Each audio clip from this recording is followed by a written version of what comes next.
Welcome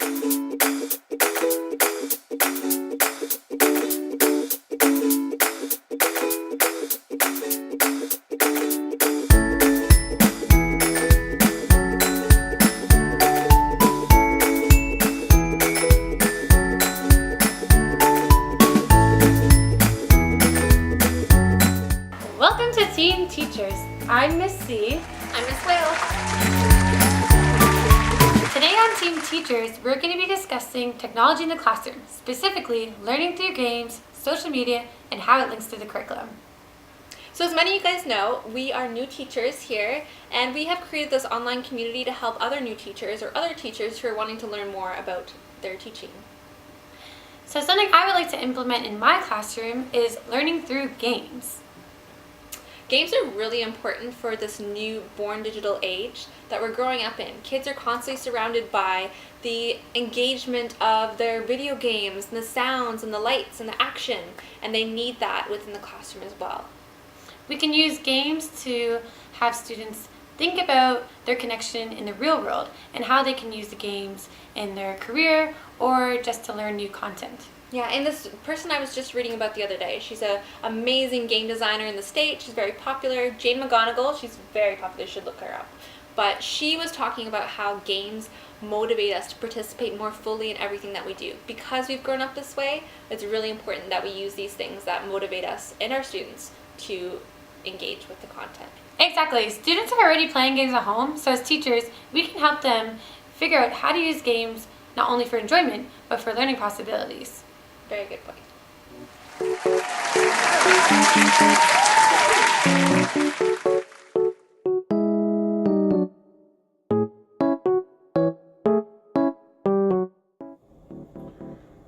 Hello, my name is Matthew Villela, and I'm an educator at Confederation College.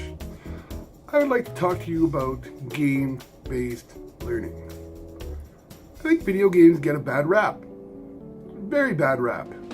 I'm here for the next 25 seconds to talk to you about game-based learning. Why is this important to education, especially the millennials? The evidence shows that game-based learning can help with the following.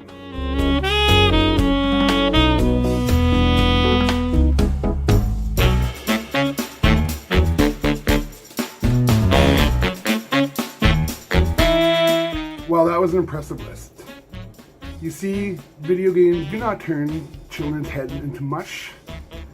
This type of learning might be referred to as edutainment or gamification.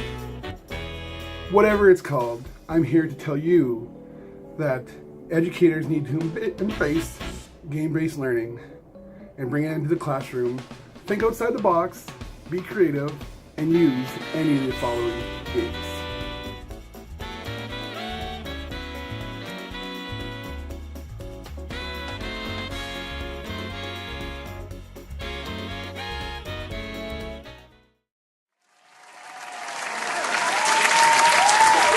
Welcome back to Team Teachers. Today we are bringing in our guests. Can you introduce yourself? Hello everyone, my name is Mr. Hamilton. Thank you girls for having me on today.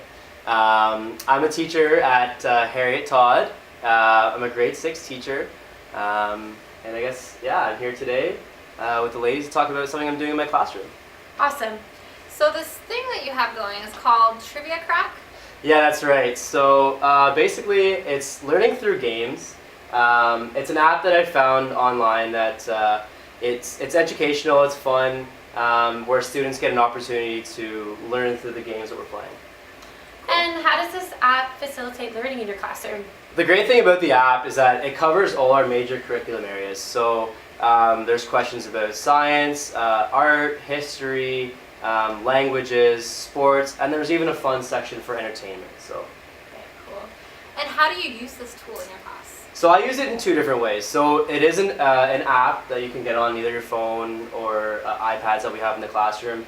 But I've also incorporated kind of my own style to the game. So we either play it individually where the kids can play it on their phones or if they have the iPad time.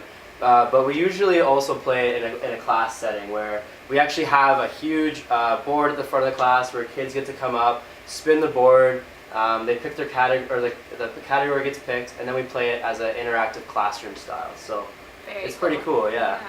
That's awesome. Do you think you could give us a demonstration of how this app is used? Yeah, for sure. I'll give you a demonstration here on my phone. I'll play against one of my students. Thanks. And as you can see, I've already got a couple games started, so I'm just going to pick on one of those. You can go to click on New Game there, and it opens up a different some options for you. You can it's kind of cool because you can play either against a friend or you can play against random. So if you're a first person done an assignment and you needed something to work on quietly, you could play this game by yourself, or if there's a couple of you done, you could play with a friend. For the purposes in class, we do play as a group, so it looks a little different than the app, but it's basically the same process. So I'll pick on my game here. And so it's my turn. I'll spin my little spinner. And it's going to land on my category, which in this case is entertainment. And if I get 3, say if this was my third time spinning and I would have gotten it right, I would collect this little pop character. So I'll hit play. What is Barbie? Well, I know this one. It's a doll. I get it right. It gives me some feedback, direct feedback. I go to continue, and you can see my gold bar has increased 1. Like I was saying, if I get up to 3, then it gives me an opportunity for a crown. The crown is those little characters along the top there. So once you get all 6 of those guys, you end up winning the game. Yeah, and so basically that's how the app works on my phone. Very cool. Hey, looks like we have a viewer phoning in right now. Hi, Team Teachers. I have a question for Mr. Hamilton. I don't want my kids going to school for fun. I want them to learn. Why should we encourage games in the classroom setting? It's a great question. First of all, thanks for calling in, but I want to just say first of all that having fun isn't our main priority. Learning while having fun is what we're trying to go for here. So it's actually funny that you call in and ask that question, because I just finished a reading by Leon Hammer. And according to Leon Hammer, one of the biggest problems that schools are facing today is motivation and student engagement. So one of the ways that we've found at Harriet Todd that students become more engaged and motivated in their learning is something that they're interested in. And right now, part of what students are interested in is games. So we use the game-based learning in order to facilitate our education as well. So thanks for joining us on today's show on Team Teachers. Yeah, thanks for having me. It was a great time. It's always wonderful gaining new perspectives from teachers around here. Thank you, Team Teachers. Thank you. That was really great to hear from Mr. Hamilton. Definitely. Yeah, that had me thinking. So there's this game that I've been playing. It's called Math Tango. I don't know why I've been really into it, but it's engaging me. It has these little monsters, and they're so cute.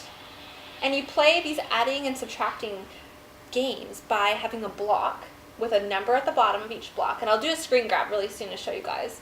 But there's a number at the bottom of each block, and you try to make each top piece add up to the same as the number. So if there's a 3 on the bottom, you have a 1 and a 2, and that equals the 3.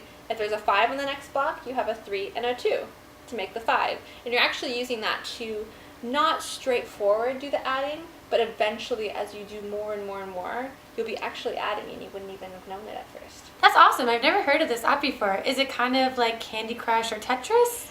Kind of, but it's more like a world. So every time that you complete the adding and subtracting and you get the answers right, then you would make more money, and then you start buying these little creatures things that they like. So maybe they want a trampoline, so they'll tell you they want a trampoline, and you buy them the trampoline, and it just motivates the students to actually want to complete the math correctly, and they'll be learning at the same time. So it's more than just the action. There's extensions to what they're doing. Exactly. Wow, that's awesome. Yeah. Let's check it out. For sure. On the island of Math Tango, we have Isaac to start. He's the first creature in this whole puzzle.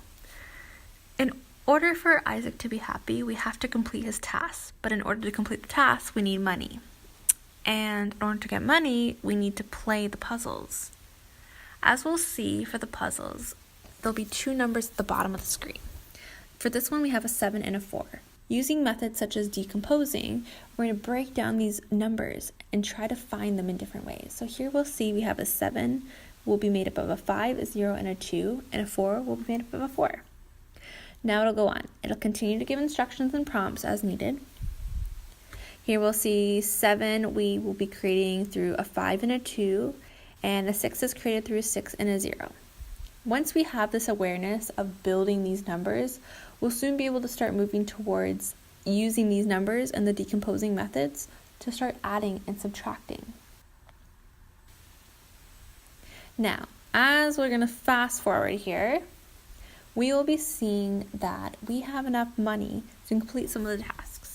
So Isaac here, he wants to get a trampoline. And in order to get a trampoline, we need the money.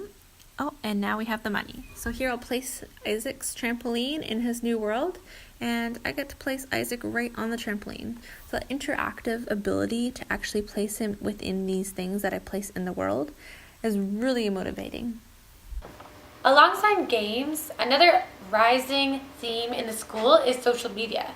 And this is a debatable topic because we haven't been able to see how this is used in the past, so we as new teachers are experiencing how to use social media in the classroom. So one particular app I want to talk about is Instagram. I personally love Instagram. I love having the ability to see my friends and family's photos and sharing that album. And Instagram is slowly being used in the classroom for students to be able to search hashtags for their own interests, and as well as write content that relates to the photo, and also express themselves through photos, which sometimes is easier for students who are visual learners. How can teachers monitor what students are doing and learning on a platform that is typically meant for socializing? That's a great question.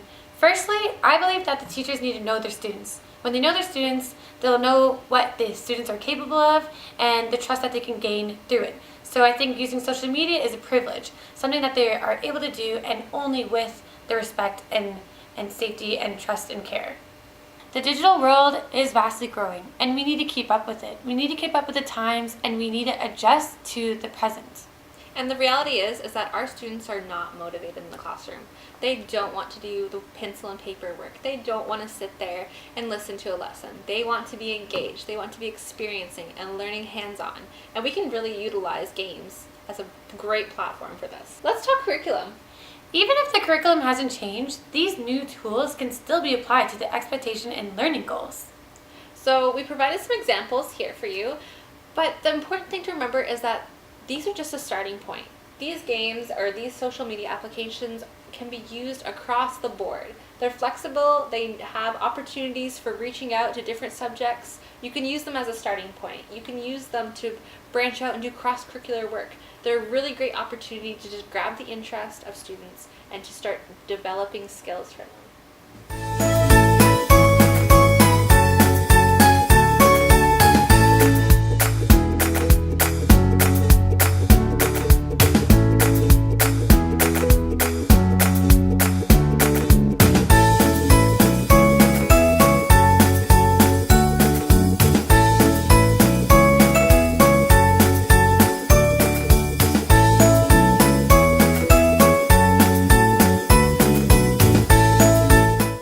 Well, that wraps up today's segment. Thanks for tuning in. And tune in next week for our special segment on Ozobots.